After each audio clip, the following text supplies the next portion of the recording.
Hello everyone.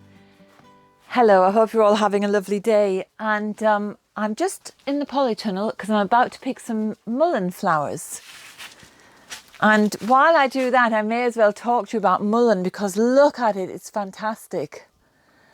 And the flowers are excellent for earache.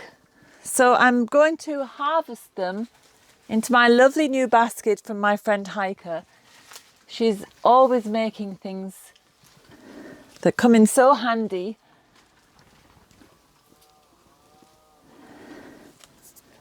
So I'm just going to take, but look at this first of all. Look how this grows up like a big tall candle. In fact, if you saw a previous video about making candles for the winter solstice, this is the plant that they were made from. They grow incredibly tall here in the polytunnel. In fact, look at this one back here.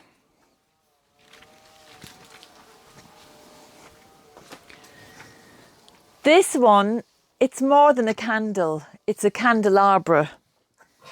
It's got 1, 2, 3, 4, 5, 6, 7, at least 7 points to it. And they're beginning to curl around because they've hit the top of the polytunnel. I can't really reach these flowers, so I'll just get the ones from the other plant. But let me tell you about mullein. I've already harvested a lot of the leaves from here, as you can see, and these are new little baby growths, replacing the leaves that I've already picked. They're so soft and velvety, and that kind of indicates that they're going to be very, very soothing, and they are very soothing. You can use them in a number of ways, but they are particularly for the respiratory system. So as an antispasmodic and as a demulcent and as an emollient, they're going to rehydrate and moisturize and soften any hard tissues that have become hardened because of old mucus and phlegm. So they're very good for bronchial coughs, hard coughs. They're very good for people with asthma. They're antispasmodic, the leaves I'm talking about. Antispasmodic, so they're very good when, you know, if you had asthma and you're getting spasms where your lungs go into spasm and you can't breathe. So I suppose an indication is they're pretty much the size of a lung. And I like to look at plants to see how do they indicate what they're for. Some people use the leaves as a strong infusion for gout treatments. So you could make a really strong tea and make a foot bath and sit with your gouty feet in, and it will bring relief.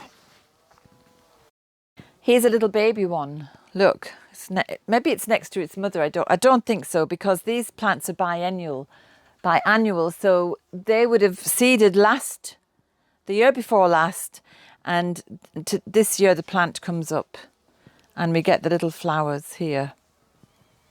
When the flowers are gone, these little, I can't show you here, but I'll show you on the one outside. There's one growing outside right on the path. Let's go and have a look at that one.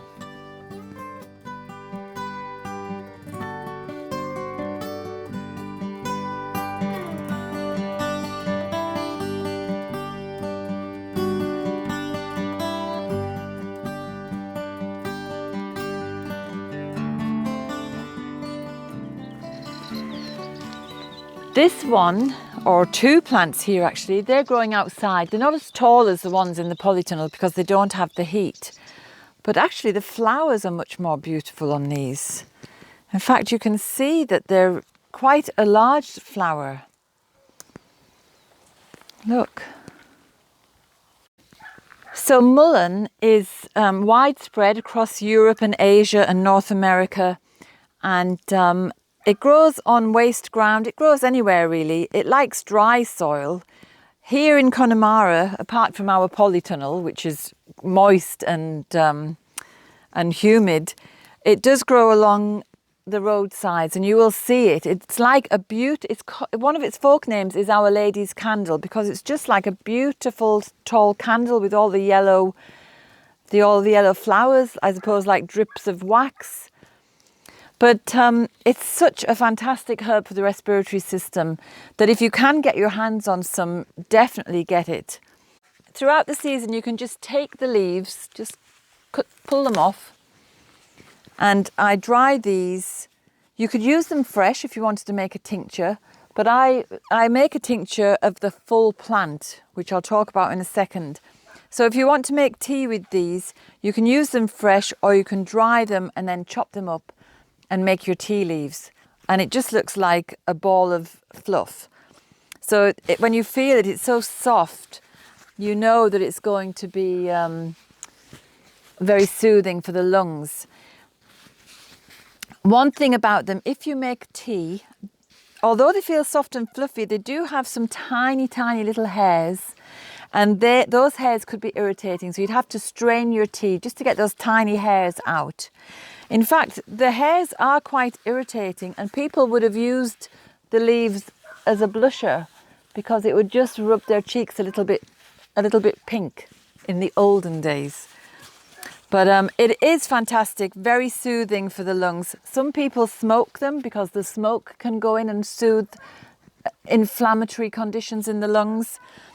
You could also brew up a poultice and then put the poultice on the chest or on the throat if you had a very sore chest from hard coughing, or if you had a sore throat. The other thing I want to tell you about them is they're very good for the joints in the spine and the vertebrae, because look at it, it's very, very tall and straight. It would lend itself to a spinal support, and it's like a strong rod to feel it. It's a very strong, hard rod. So that's a bit of a signature that tells you it's good for the spine. And I must say, personally, I find this amazing because I have some kind of, I don't know what it is, a kind of spasmodic thing going on with my diaphragm. And sometimes I can't catch my breath. But when I'm taking mullein, it just eases so quickly and I feel much better. But to make that type of medicine, I use the whole plant.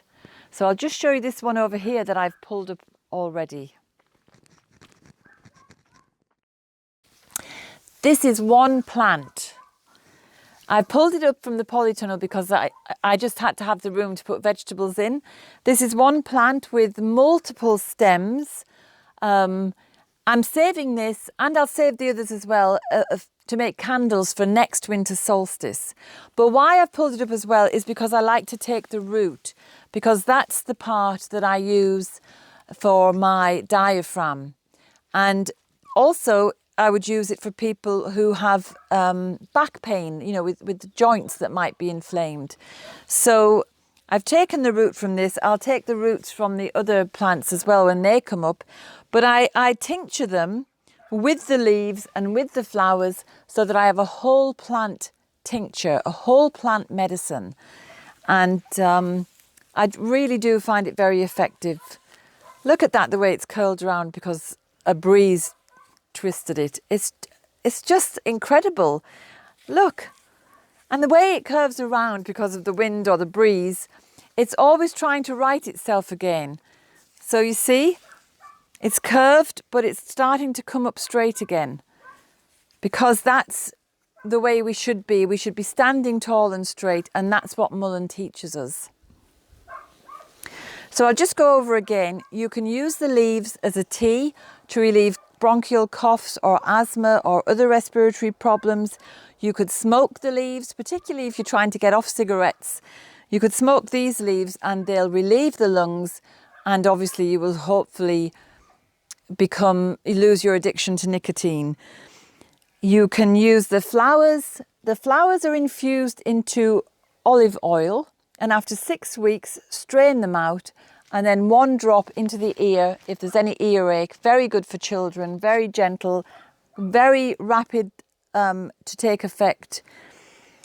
And then if you have spinal issues or vertebrae inflammation, the root and the leaves together in a tincture are fantastic. You can also make a poultice from the leaves to put on your lungs, onto your chest.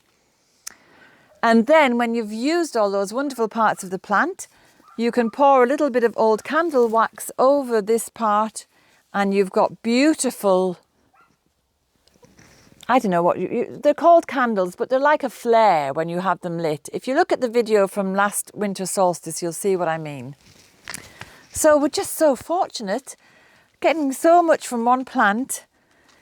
If you want to save the seeds for next year, where the flowers were growing, they're the little seed pods. And when they dry, you can just pop them open and you've got seeds for many other plants. So it's not quite dry enough, but there's the little seeds inside.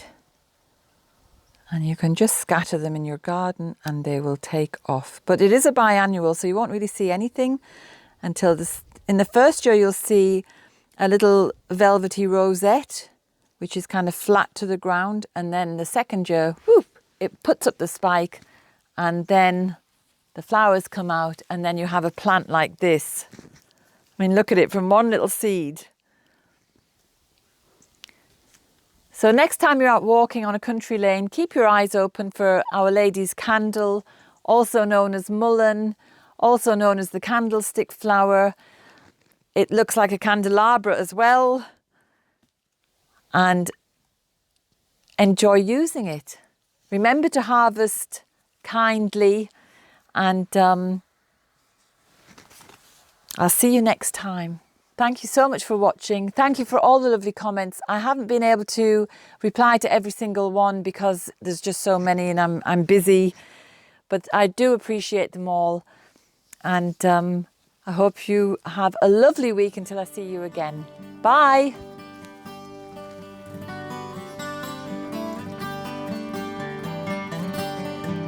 Okay, dogs.